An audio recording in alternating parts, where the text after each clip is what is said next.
The flour tin was almost empty. Marta Vogler scraped the bottom with a wooden spoon, collecting barely enough for a single small loaf. 3 years ago, this tin had been full.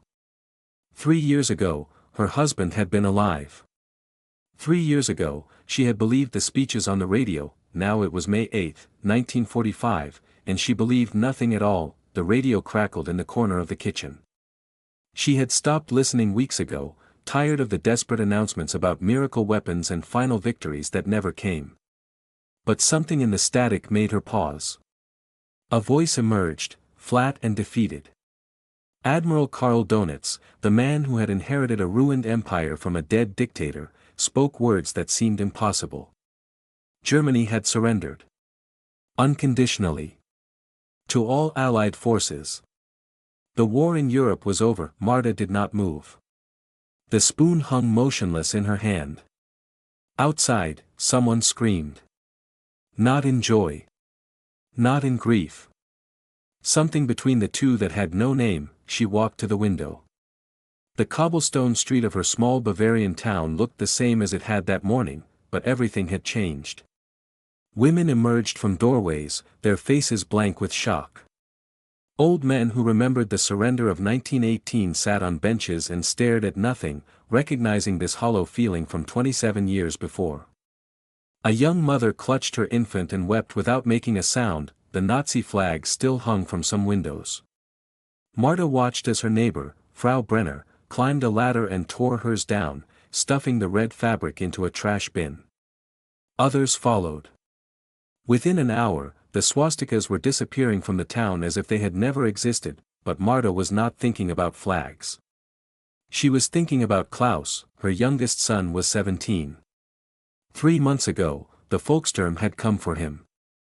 The People's Storm, they called it, the desperate last militia that conscripted boys and old men to defend a nation that was already lost. Klaus had been given an armband, a rifle older than his father, and 2 days of training. Then he had been sent to defend a bridge near Munich. Marta had not heard from him in 6 weeks. Her husband, Heinrich, had died at Stalingrad in the winter of 1943. The telegram had come on a Tuesday morning. She remembered the color of the sky, pale gray, the same color as his eyes. Her eldest son, Wilhelm, had vanished during the retreat from France. Missing in action, the letter said. That phrase covered everything and revealed nothing. She did not know if he was dead, captured, or wandering lost somewhere in a foreign land. Now the war was over, and she had no idea if either of her sons would ever come home. The Americans were close. Everyone knew it. Their tanks had rolled through towns to the west, and refugees spoke of soldiers who handed out chocolate and chewing gum, who did not burn houses or harm civilians. Marta wanted to believe this, but she had learned that hope was a dangerous thing. It made the disappointment so much worse. As the afternoon turned to evening, the town fell into a strange paralysis. The mayor had shot himself that morning, they said. The local Nazi party leaders had fled before dawn, taking the last of the official vehicles. Rumors spread that SS units were still executing deserters in the forest, refusing to accept that the war was truly finished. The surrender existed on the radio, but reality had not yet caught up. Marta prepared what little food she had. A thin soup. The last of the bread she had baked 2 days ago. She set the table for one, as she had done for 2 years, and sat in the silence of her kitchen. Then she heard it. Boots on cobblestones. Not marching. Shuffling. Slow and exhausted, she went to the window and looked out into the gathering darkness. A column of soldiers was moving through the town. German soldiers. But they looked nothing like the men who had marched away years ago, proud and confident in their pressed uniforms. These were ghosts. Their uniforms were torn and filthy. They had no weapons. Their heads hung low, and their feet dragged as if the ground itself was trying to hold them back. They were boys, Marta realized. Most of them could not have been older than Klaus. She pressed her hand against the cold glass, searching the faces that passed beneath the street lamp. And then she saw him, Klaus. That he was thinner than she remembered. His face was gaunt, and his eyes had the hollow look of someone who had seen things that could never be unseen. But it was him. Her son. Alive, Marta ran to the door and threw it open. She called his name, and he stopped. He turned. For a moment, he stared at her as if he did not recognize her. Then something in his face crumbled, and he walked toward her. She held him in the doorway, feeling how thin he had become, how his body trembled against hers. He did not speak. He did not cry. He simply stood there, letting her hold him, as the other soldiers shuffled past and disappeared into the night. The war was over. Her son had come home. But when she looked into his eyes, Marta understood something terrible. The war had ended for Germany, but it had not ended for Klaus. Whatever he had seen, whatever he had done, he was still carrying it inside him. And she did not know how to help him put it down. Klaus had not spoken in 2 days. He sat at the kitchen table, his hands wrapped around a cup of cold ersatz coffee, staring at something Marta could not see. The bread she had placed before him remained untouched. There was dried blood under his fingernails. Marta did not ask questions. She had learned during the war years that some silences needed time.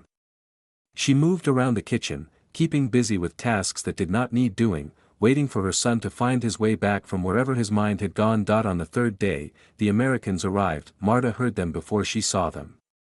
The rumble of engines, so different from the familiar sound of German vehicles. She went to the window and watched as a convoy of jeeps rolled down the main street. The soldiers wore olive drab uniforms and helmets that looked strange after years of seeing only German steel. They moved with the casual confidence of victors. The townspeople gathered in doorways, uncertain how to behave. Some of the children ran toward the soldiers, and to Marta's amazement, the Americans smiled and handed out chocolate bars. One soldier lifted a little girl onto the hood of his jeep and let her wear his helmet. Laughter filled the street, a sound so foreign after years of fear that Marta almost did not recognize it, but not everyone was laughing.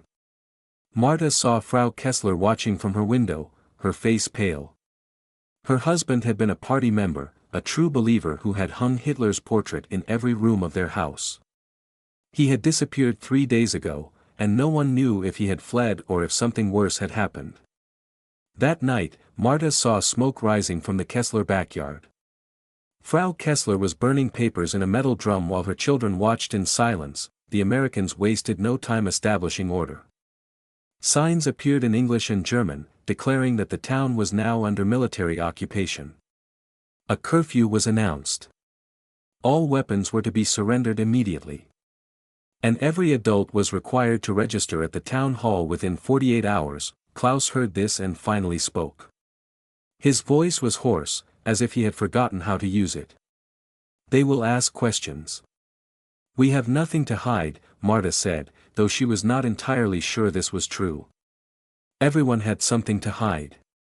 The question was whether it was something the Americans would care about. That night, Klaus told her what had happened at the bridge. His unit had been 30 boys and old men, commanded by a captain who still believed in final victory.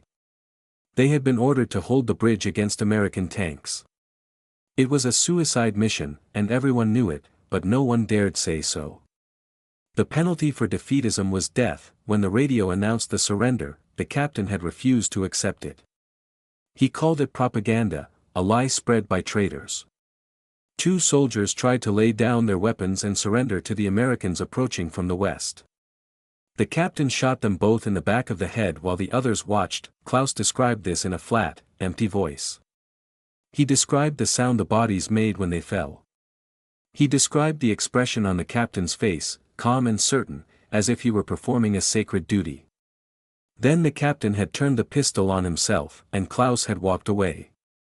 He had walked for 3 days, hiding in ditches when he heard vehicles, eating roots and drinking from streams, until he found his way home. Marta held her son's hands across the table.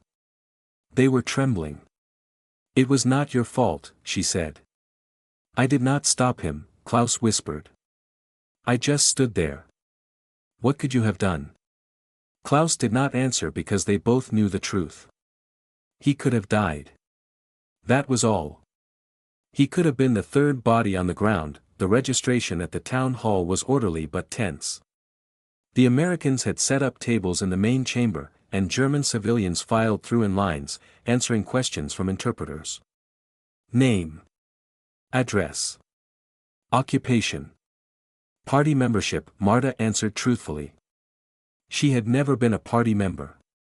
Her husband had joined briefly in 1938 because his employer required it, but he had died before the war's end. When the interpreter asked if she knew of any war crimes committed in the town, Marta hesitated. She thought of the trains that had passed through in 1943 and 1944, the sealed cattle cars that stank of human waste and despair. Everyone had known something was wrong.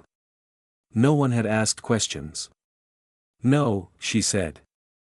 The word felt like a stone in her mouth. When it was Klaus's turn, the interpreter studied him with sharp eyes. You served in the military? Volkssturm, Klaus said. For 3 months. The interpreter made a note. Any SS affiliation? No. But Marta saw something flicker in the interpreter's expression. Something was wrong. Before Klaus could be dismissed, an American officer approached and spoke quietly to the interpreter. Klaus was pulled aside. Marta waited outside the town hall for 4 hours. When Klaus finally emerged, his face was gray. Someone had reported that he had briefly been assigned to a Waffen-SS auxiliary unit during the chaos of the final weeks. It was an administrative error, a bureaucratic shuffle when regular units collapsed and were reformed at random. Klaus had worn the uniform for 12 days before being transferred to the Volkssturm, but the accusation had been made. And accusations, Marta knew, had a weight that truth could not always lift. The photographs appeared overnight. Someone had nailed them to the wooden notice board in the town square, and by morning, a crowd had gathered in terrible silence. Marta pushed through the bodies until she could see what everyone was staring at: Belsen, Dachau, Buchenwald. Names she had heard whispered but never spoken aloud. The images showed bodies stacked like cordwood, skeletal figures in striped uniforms staring at the camera with eyes that had already died before the rest of them followed. American soldiers stood in the photographs too, their young faces frozen in expressions of horror and disbelief. A woman beside Marta vomited onto the cobblestones. An old man removed his hat and began to weep. Others simply turned and walked away, refusing to look, as if not seeing could make it untrue. The Americans had ordered this. They wanted every German civilian to witness what had been done in their name. The photographs were appearing in every town, every village, every city across the occupied zones. There would be no pretending. There would be no forgetting. Marta forced herself to look. She looked at the corpses and the mass graves and the ovens that had burned day and night. She thought of the trains that had passed through her town, the sealed cars with hands reaching through the slats, the smell that lingered for hours after they were gone. She had told herself it was prisoners of war being transported. She had told herself it was criminals being relocated. She had told herself so many lies that they had become a kind of truth, but she had known. Somewhere beneath the lies, she had always known. That afternoon, the Americans announced that certain individuals would be detained for further questioning. Klaus's name was on the list. Marta ran to the town hall, but the soldiers would not let her inside. She waited at the gate, her heart pounding, watching as men were led out in small groups and loaded onto trucks. Some she recognized. Herr Müller, who had been the local Gestapo informant. Herr Braun, who had supervised the forced laborers at the factory. But also Herr Schneider, the quiet schoolteacher who had never seemed political at all. The Americans were casting a wide net, and Klaus was caught in it. She did not see him taken. She only learned later that he had been transported to an internment camp 15 kilometers away, where suspected war criminals and party members were being held for investigation. The 12 days he had spent in an SS auxiliary unit, a meaningless administrative error during the collapse, now defined his entire existence. While Klaus was gone, the town began to devour itself. The denazification process required every adult to fill out a Fragebogen, a questionnaire with 131 questions about their activities during the Nazi years. Had you been a party member? Had you attended rallies? Had you informed on your neighbors? The answers would determine who could work, who could own property, who could participate in the new Germany being built on the ashes of the old. The truth became a weapon. Neighbors who had smiled at each other for decades now pointed fingers.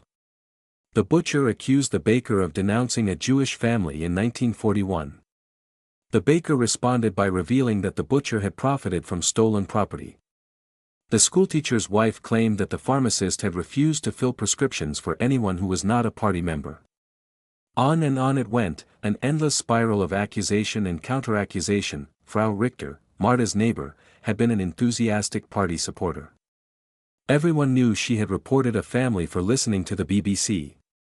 That family, the Hoffmans, had been arrested in the night and never returned. Now Frau Richter wept and claimed she had been forced, that she had only done what was required to survive. "We all did what we had to do," she said, grasping Marta's arm with desperate fingers. Marta pulled away. But later, alone in her kitchen, she remembered the winter of 1942 when Frau Richter had shared her coal ration so that Marta's children would not freeze. She remembered kindness existing alongside cruelty, humanity tangled with horror. Nothing was simple. Nothing was clean. 8 days passed. Marta went to the internment camp every morning, carrying food that the guards would not let her deliver. She stood at the gate with other women, other mothers and wives and sisters, all of them waiting for news that did not come. On the 9th day, the gate opened, and Klaus walked out. Marta ran to him. He looked thinner than before, if that was possible, and there were dark circles under his eyes that spoke of sleepless nights. But he was free. The Americans had investigated his case and found that his SS assignment had indeed been a clerical error, with no combat action, no crimes, no connection to the machinery of death. She held him and felt his body tremble against hers. "It is over," she whispered. "You are safe." But Klaus shook his head slowly. "They showed us films," he said. "In the camp. They made us watch what happened in those places." His voice cracked. "Mother, are we guilty? All of us?" Marta had no answer. She only knew that guilt was not a simple thing, and innocence was harder to find than she had ever imagined. Summer came slowly to Bavaria that year, as if even the seasons were uncertain whether it was safe to proceed. The fields that had lain fallow during the final months of war began to show green again, and the farmers who had survived started the ancient work of coaxing life from exhausted soil. Klaus found work in a nearby town, clearing rubble from a bombed factory. He left before dawn each morning and returned after dark, his hands blistered and his body aching. Marta worried about him, but she understood. The physical labor was a kind of medicine. "When I am tired enough," he told her one evening, "I do not dream." The town was transforming, though not in ways anyone had expected. The American occupation brought order, but also humiliation. German prisoners of war were marched through the streets to work details, and civilians were required to step aside and lower their eyes when Allied vehicles passed. The Reichsmark was worthless, and the black market became the true economy. American soldiers traded cigarettes for heirlooms, and old women sold their wedding silver for butter and bread. Marta learned to navigate this new world. She traded a porcelain vase that had belonged to her mother for a bag of potatoes. She mended clothes for American officers in exchange for coffee, real coffee, the first she had tasted in 3 years. She did what was necessary, as she had always done, because survival demanded nothing less, but survival was not the same as living. One afternoon, a woman appeared at Marta's door. She was thin and pale, with dark hair streaked with gray, and she held the hand of a girl who could not have been older than 12. Marta did not recognize them at first. Then the woman spoke, and memory flooded back. "Frau Vogler. You may not remember me. I am Sarah Hoffman." The name struck Marta like a blow. The Hoffmans. The family that Frau Richter had reported. The family that had been taken in the night and never returned. "We survived," Sarah said simply. "My daughter and I. We were hidden. By Herr Brenner, the pharmacist. For 2 years, in his cellar." Marta stared at her, unable to speak. Herr Brenner, the quiet pharmacist who never seemed to take sides, who filled prescriptions for everyone regardless of politics. He had hidden this woman and her child for 2 years while the Gestapo searched and the neighbors informed and the trains rolled east. He never told anyone, Sarah continued. Not even his wife knew. He brought us food at night and emptied our chamber pot and read to my daughter so she would not forget what books were. He saved us. Marta thought of all the small cruelties she had witnessed and the larger ones she had ignored. She thought of the guilt that hung over the entire town like smoke from a fire that would never quite go out. And here, standing before her, was proof that goodness had also existed, hidden and quiet, risking everything for strangers. "Why are you telling me this?" Marta asked. "Because I wanted you to know," Sarah said. Not everyone was lost. Not everyone forgot how to be human. That evening, Marta sat with Klaus in the garden behind their house. The vegetable patch she had started in the spring was beginning to produce, tiny tomatoes and beans and lettuce, fragile green things pushing up through soil that had received no attention for years. She watched her son's face as he worked, pulling weeds with mechanical precision, and she saw something new there. Not peace, not yet, but the beginning of something that might one day become peace. "I heard about her, Brenner," Klaus said without looking up. "What he did?" "Yes. There were others, too. People who helped, people who resisted. We never knew." "No," Marta agreed. "We never knew." Klaus sat back on his heels and looked at the sky, where the first stars were beginning to appear. "I have been thinking about what happened at the bridge. About the captain. About the men he killed."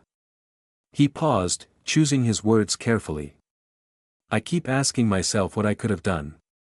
And the answer is always the same. Nothing. I could have done nothing except die alongside them. That is not your fault. I know." He turned to face her.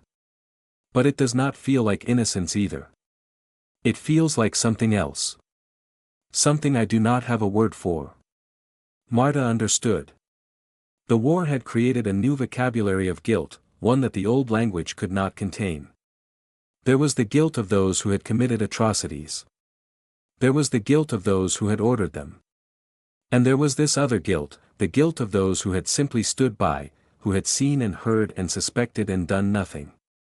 It was not the same as murder. But it was not innocence either. She reached out and took her son's hand.